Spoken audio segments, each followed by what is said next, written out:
So I saw that Republican makeup is trending, and ooh, a combination of my two favorite things, politics and makeup, I've been summoned to the chat.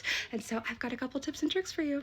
Now, for reference, I'm 35 years old, I'm peak millennial. I learned how to do my makeup between 2012 and 2016 in the peak of all of YouTube land. And so I know the things that you guys are still doing, and there's just a couple little tweaks that you can make to make your makeup appear to be more modern.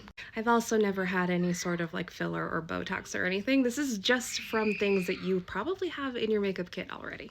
Excuse my loud children in the background.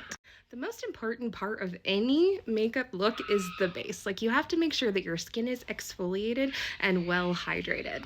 I use a physical exfoliator like 2 or 3 times a week, and then I follow it up with a foaming wash, and then I do a toner, and then I have this like eczema honey that I got on Amazon that is just like 10 out of 10 for this time of year, because in Colorado in the winter my skin can get incredibly dry, and so I use that as my moisturizer, and then I finish it up with like a Medicube collagen that kind of like locks it all in. It's the little pink one, the jelly one in the jar.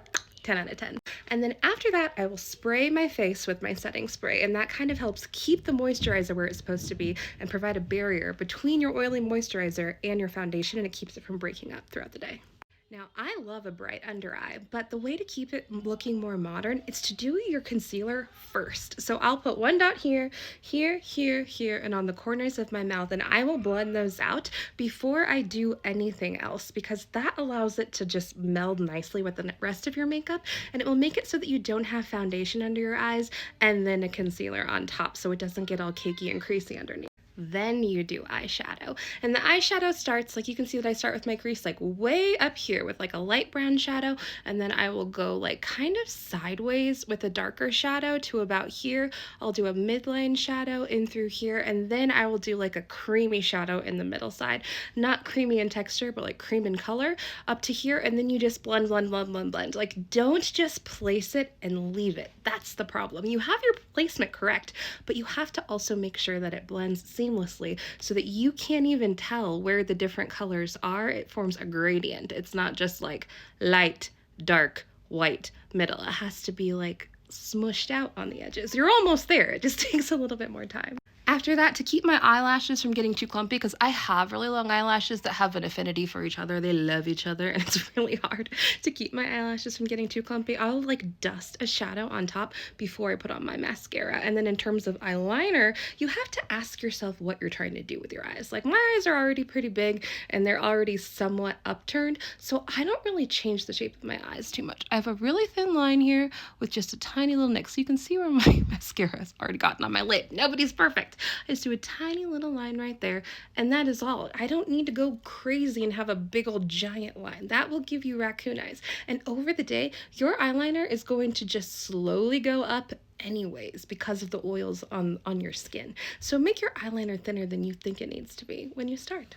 Then we go in with foundation. Make sure that you find a foundation that matches both your skin tone, like the undertones of your skin, warm, cool, or olive, and then make sure that you're using less than you think. Start with a little tiny amount and go all over your face, but you can avoid the places where you already put your concealer to begin with, and then it's not quite so cakey and there's not so many layers that can accumulate in those tiny fine lines. After you've done that, go in with your cream contour. So I start mine like right about here, and I go to there, and I don't blend down, only up. So you can place it there, but blend it upwards all around the edges here. Start here and go up, because you don't want your contour to go any lower than your actual cheekbone. If you want higher cheekbones, you can put it up a little bit higher, but just look at the way that your face actually is, because I have dimples and pretty prominent little cherry cheeks here. So if I start my contour up here, it looks crazy. It looks like I just don't know where my face is. So start it at your natural cheekbone if you already have fairly prominent cheeks. And then after I'm done with that, I take one more tiny dot, like a dot that could fit at the head of a pen, and I put one more little dot of concealer right here, and I blend it upwards so that you still have that lifted look on the outside. Tiny, tiny dots, like almost imperceptible dots. Blend it out with a brush right there. For eyebrows, I take one little line across the bottom of my brow, and then I take like the Benefit Give Me Brow and just flake it through the edges. Don't put like a pencil liner all the way through your eyebrow. Like that's very 2016. We don't do that anymore. Follow the natural curve of your eyebrow and then flick it through with either a teeny tiny pencil or like a gimme brow kind of a product. For blush, I love the like little Tarte stick that's like the Tarte Balm stick, and I will use like a really condensed brush and I'll just put it starting right about here, and then you blend it kind of around and up. But when you're putting on your blush, don't brush it. Never brush your blush, because that's just going to disrupt all of the stuff that you've done underneath. Just like place it around, follow the contours of your actual face. If you don't have like big cherry cheekbones like this, start like way back here and kind of like blend it outwards. If you do have round cheeks, it looks crazy if you only have blush up here.